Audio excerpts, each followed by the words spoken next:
the sector was already changing. I personally think the nightclub sector started changing.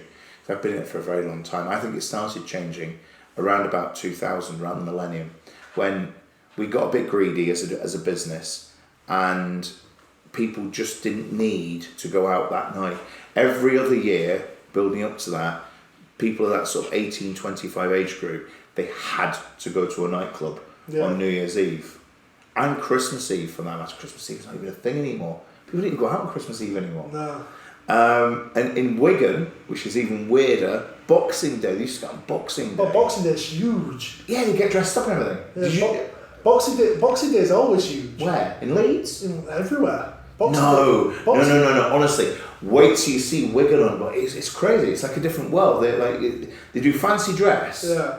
But it's like fancy dress and then some. I mean, it's mega. It's a sight to behold. So, yeah, I think everything changed anyway, and I think COVID, in a way, put a bit of a nail in the coffin. Not necessarily nailed it shut, but certainly put another nail in the coffin where you're like, okay, smoking ban, a change in licensing laws. You see, that's pre me, is that? Yeah. I take you on the timeline, right? It would be like education, right? So for me, I think we started where, as I say, the millennium, we got a bit greedy.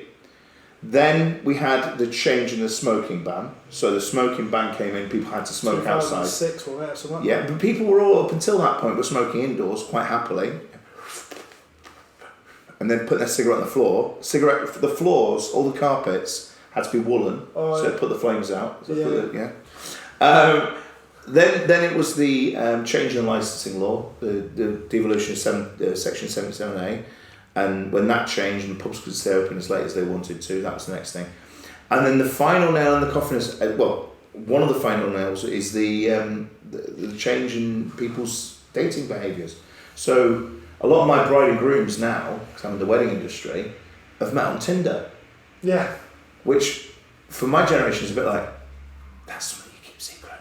Don't tell everyone about that. And then we're like, it's part of the dad's speech and stuff. So she's saying, how do you not swipe? And you're like, you should know this. Swiping right.